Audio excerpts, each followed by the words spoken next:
अच्छा भैया 3.5 साल हो गई, एक भर्ती नहीं हुई। मुझे पहले अग्निवीर के बारे में बताओ। ये अग्निवीर योजना मुझे पहले समझा दो, ये है क्या? भर्ती की बात करनी है तो अग्निवीर की बात करो।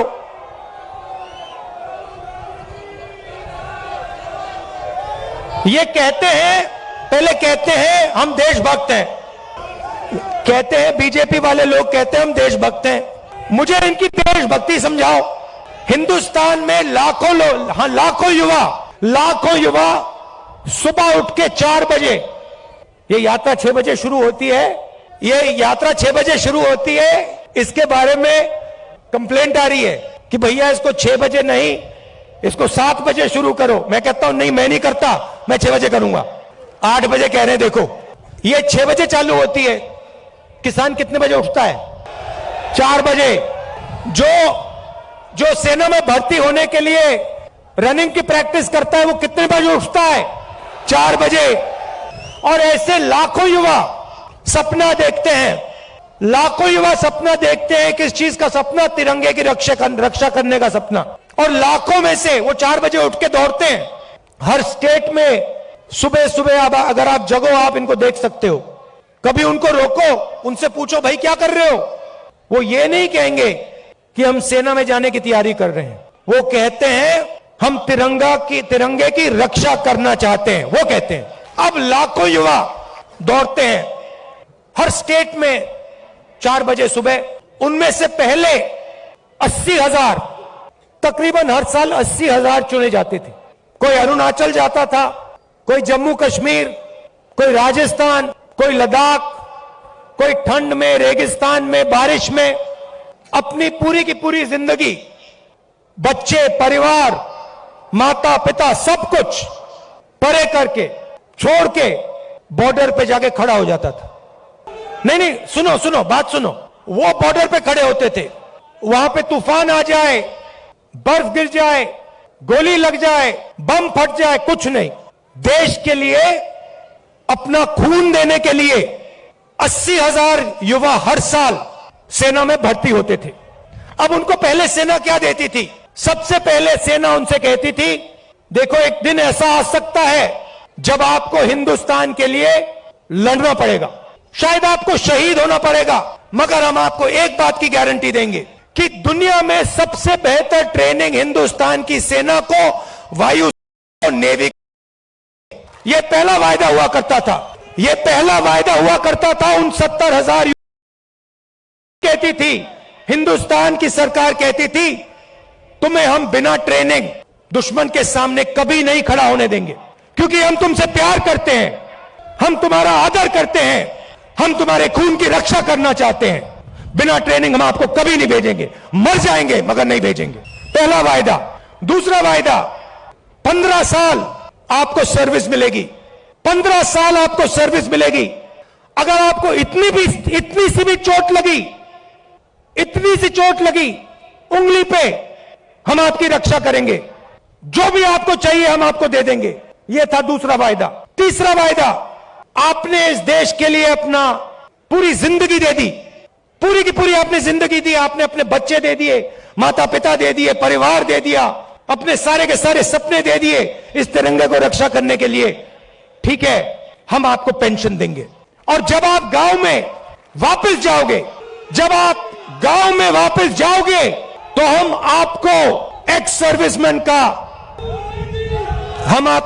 सर्विसमैन कह के हम आपको गांव भेजेंगे कि आपको वहां पे, चाहे आप शहर में रहो चाहे आप गांव में रहो, जब हिंदुस्तान की बाकी जनता आपकी ओर देखे, वो कहे कि इस व्यक्ति ने वो किया जो मैंने नहीं किया।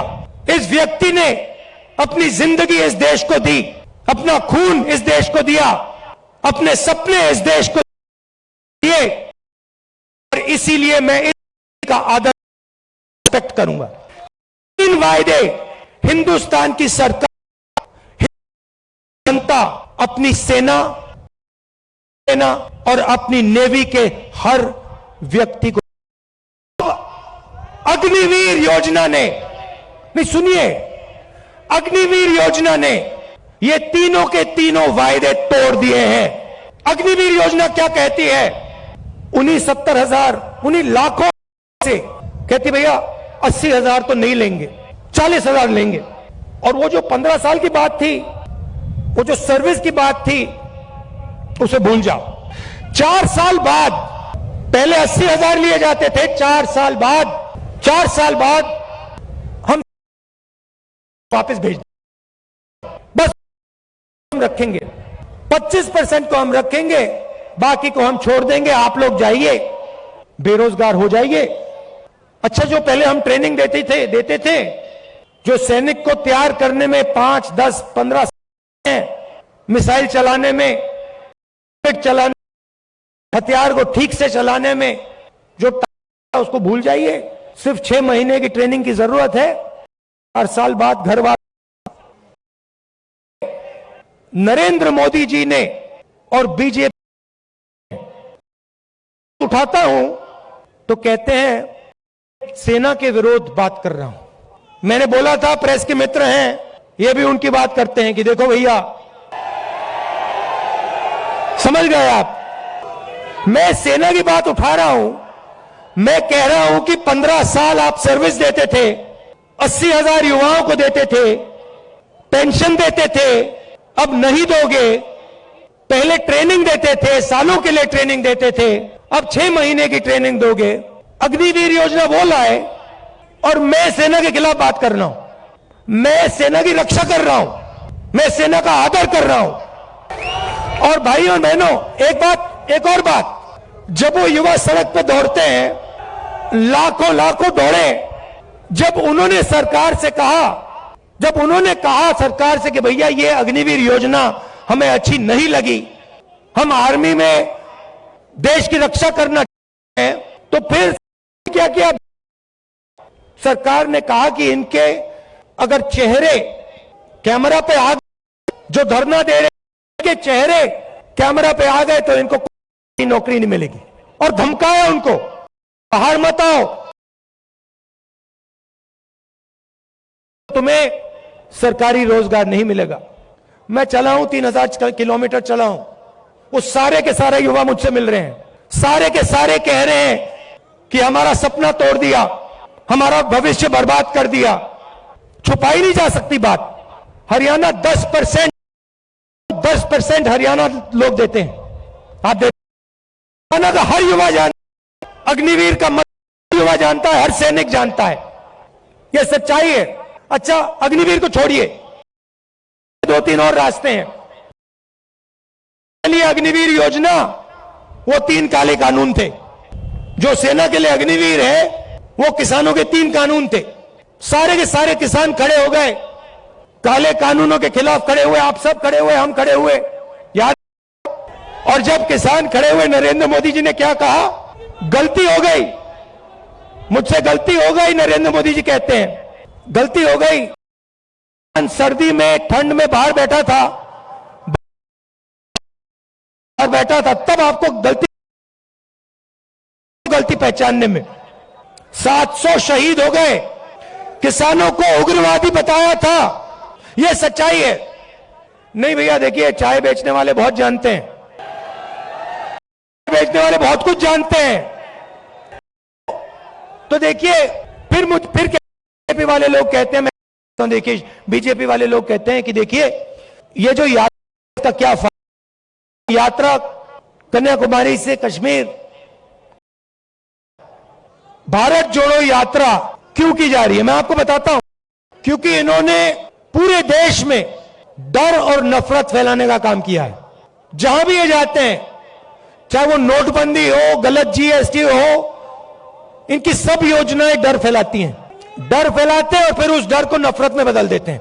तो सबसे पहले भारत जोड़ो यात्रा ने इस नफरत के खिलाफ, डर के खिलाफ एक दूसरा रास्ता दिखाया है। इस यात्रा में कोई नफरत नहीं है, आपको नहीं दिखेगी, ढूंढ लो। यहां पे सब हिंदुस्तानी चल रहे हैं, हिंदू, मुस्लिम, सिख, ईसाई, सब, हर जात के लोग, हर धर्म के लोग, हर भाषा बोलने वाले लोग एक साथ चल रहे हैं, प्यार से चल रहे हैं, मोहब्बत से चल रहे हैं। कोई गलत बात नहीं बोल रहा है। कोई गिरता है तो कोई सवाल नहीं पूछता, भैया तुम्हारा धर्म क्या है, तुम्हारी जात क्या है, ना, एकदम उठा देते हैं, मदद करते हैं। सारे रास्ते में, हर स्टेट में जब हमारे लोगों को चोट लगती है, कोई ना कोई उनकी मदद करता है। आम जनता खाना देती है, पानी देती है, मदद करती है। ऐसा हिंदुस्तान हमें चाहिए। मैंने बोला, उन्होंने पूछा क्या कर रहे हो? आपके नफरत के बाजार में मोहब्बत की दुकान खोल रहा हूं।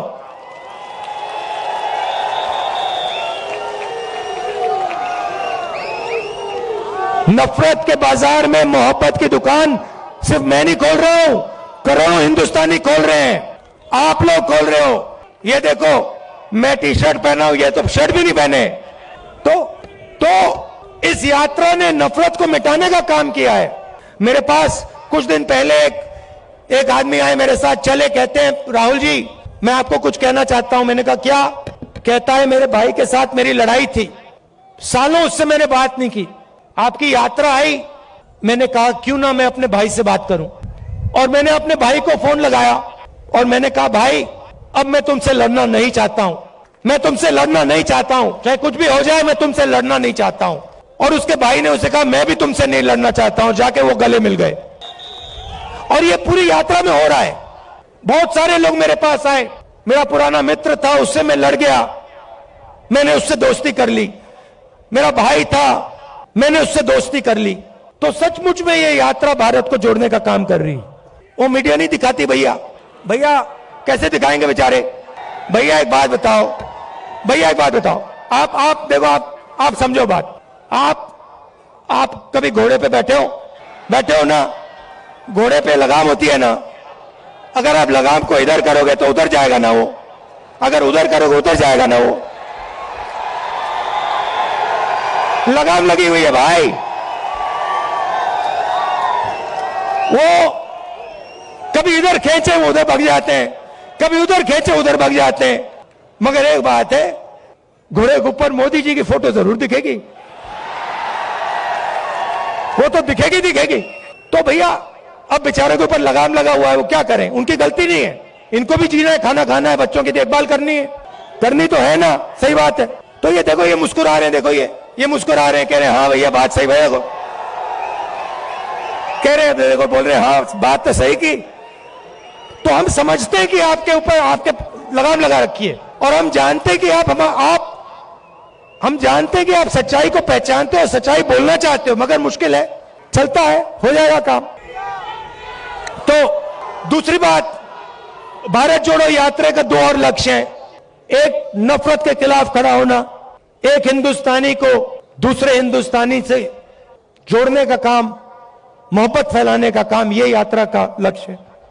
दूसरा लक्ष्य जो देश में बेरोजगारी फैल रही है उसके खिलाफ खड़ा होने का है। और आखिरी बात, जो महंगाई है, जो आप सबको लगती है, चुभती है। पहले 400 रुपए का सिलेंडर होता था, आज 1100। पहले 60 रुपए का पेट्रोल, आज 100 रुपए का पेट्रोल। तो उसके खिलाफ खड़े होने की यात्रा है। और अंत में जो हिंदुस्तान की आर्थिक स्थिति है, जो मैंने पहले बात बोली, 100-200 लोगों के पास हिंदुस्तान का 50-60% धन, और किसान, मजदूर, छोटे व्यापारियों के पास कुछ नहीं। ऐसा हिंदुस्तान हम नहीं चाहते हैं। इसमें सबकी इज्जत होनी चाहिए, भाईचारा होना चाहिए, मोहब्बत होनी चाहिए।